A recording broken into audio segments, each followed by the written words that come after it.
The biggest reason I had the Canons recently was I was thinking about doing stop motion. And I thought, okay, um, using Dragon Frame as my stop motion software, it had really good integration with the Canon DSLRs, especially the Canons. And then you could shoot they recommended it was kind of funny, you get a Canon camera and then you put a Nikon manual lens on it with an adapter, and that seemed to be the most recommended. So I had that. I tried some demo with the software. I think it would work. I went down a couple other roads.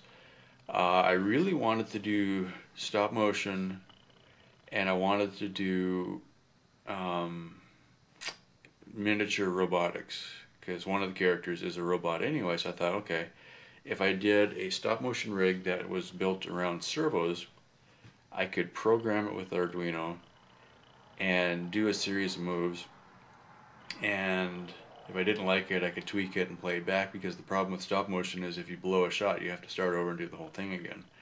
And I thought, man, wouldn't it be cool if I could get semi-automatic stop motion to work, and then it could do itself, and then I could tweak it and do it again until I liked it.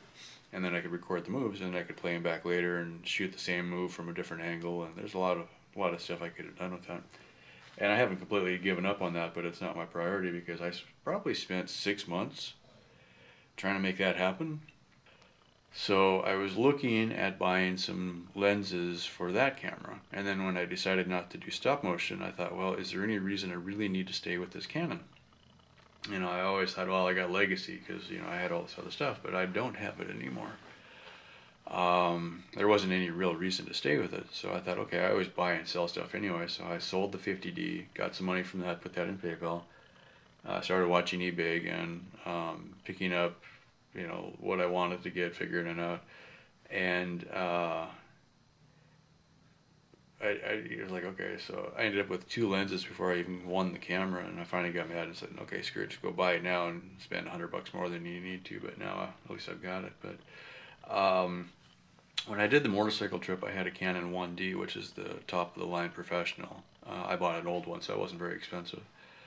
But it's huge. It's probably almost 3 times the size of this camera now.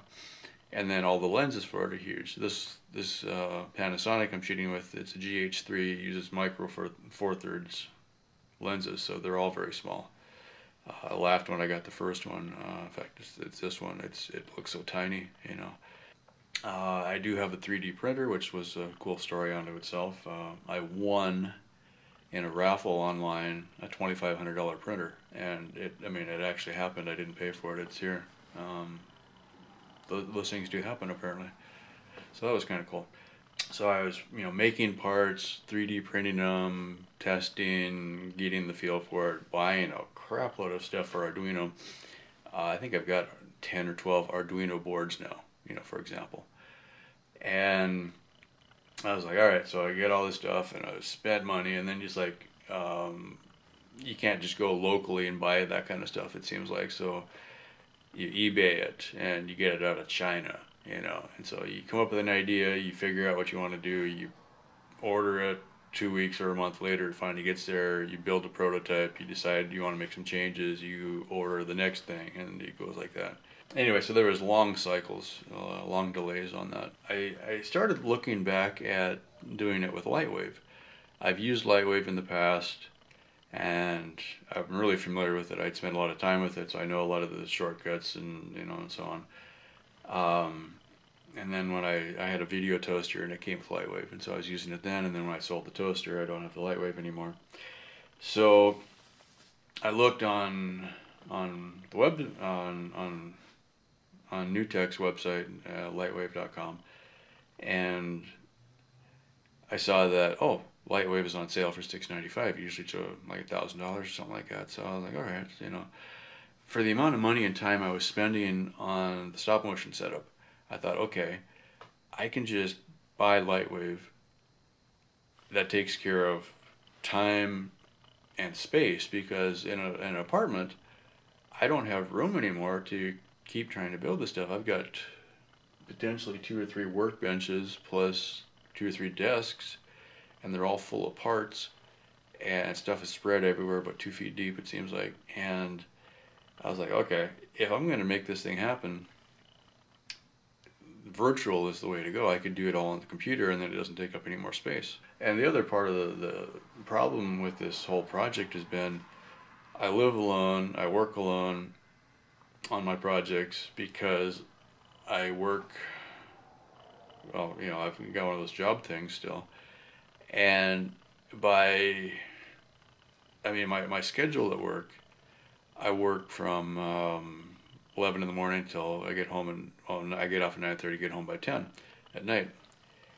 So it's very difficult for me to collaborate with somebody physically in real time, and I would have a heck of a time putting a crew together with that schedule.